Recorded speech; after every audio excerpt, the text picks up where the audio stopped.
Hello Svenn-gers, it's me, Svenny McG. Now in a recent video we talked about hooking up the NES with the Nintendo RF switch. Today we're going to be looking at hooking it up with component video. Now in that RF video I did go over some of the basics, so we're going to do that very quickly here, but let's go right away and keep you on board. So you just picked up a Nintendo Entertainment System console. It should come with a power brick of some sort. Of course you're going to need some form of input, a gamepad, and in many circumstances a lot of them came with this. Again, this is the RF switch. It connects to the back of the console right beside the power.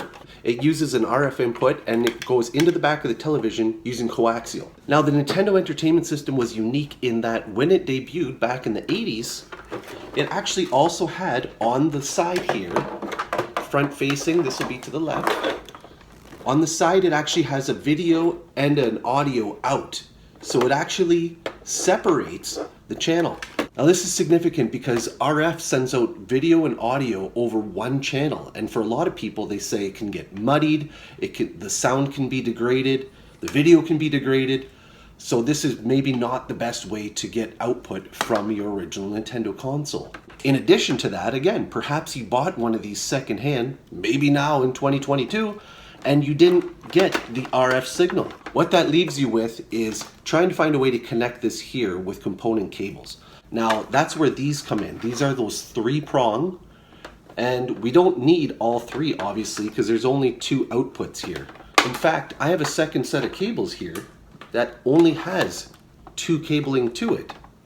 But for the sake of color consistency, what I'm going to do is I'm going to actually not use these, because sure enough, this has a yellow and a red, and then connecting to my television, I've got a white and a yellow.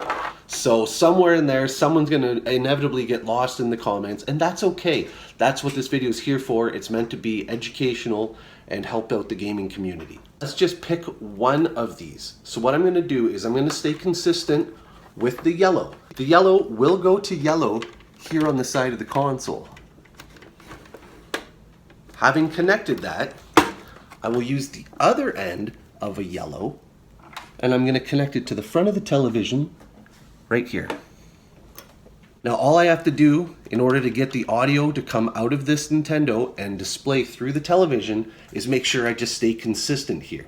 If I hook up a red and then I hook up a white, obviously I'm not traveling through the same ends here. So I'm going to go ahead here, I'm going to hook up a white into this red one here, and then that means on the front of the television I'm going to go ahead and hook up the white. White's going through to white here. See, red's not connected. And yellow is going through to yellow.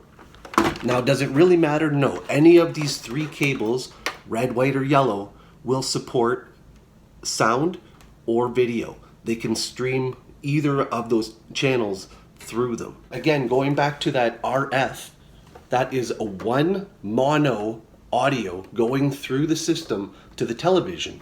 Here on the NES, because we only have 1 audio output native to the system, we are only going to get mono single channel sound output to the television. And for this television specific, that's okay because this only has 1 channel receiving. If it had red, again, it doesn't matter because I cannot connect the red to this NES console without any extra modifications, etc. So with the controller in place, with the power connected to the back, if you need assistance on that, again, please reference that RF video. Let's grab a game here. Haha. Insert it, obviously, open and in, all the way down. We're going to hit power. It's not blinking, so it's reading it. I haven't turned the television on yet, so that's an obvious issue. Right away I'm getting fuzz because this was set to channel 3. And of course channel 3 would be where the RF is input. So now what I need to do is convert the television to a video input. This particular Sears model has this TV/video thing on the front here, so I'm going to press it. And holy moly, it is taking the input, but obviously it's not reading it properly.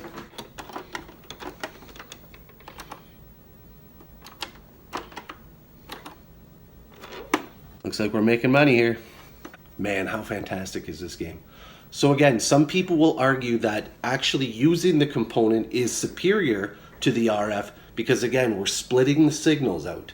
Video only, audio only. It's being sent two separate ways to the television, and therefore it's not kind of bleeding together. You don't have competing signals within the one cable. I hope you found today's video helpful. If you did, please consider liking and subscribing, as it always helps grow my channel. Until I see you guys again soon, please take care and be good to each other. Bye now.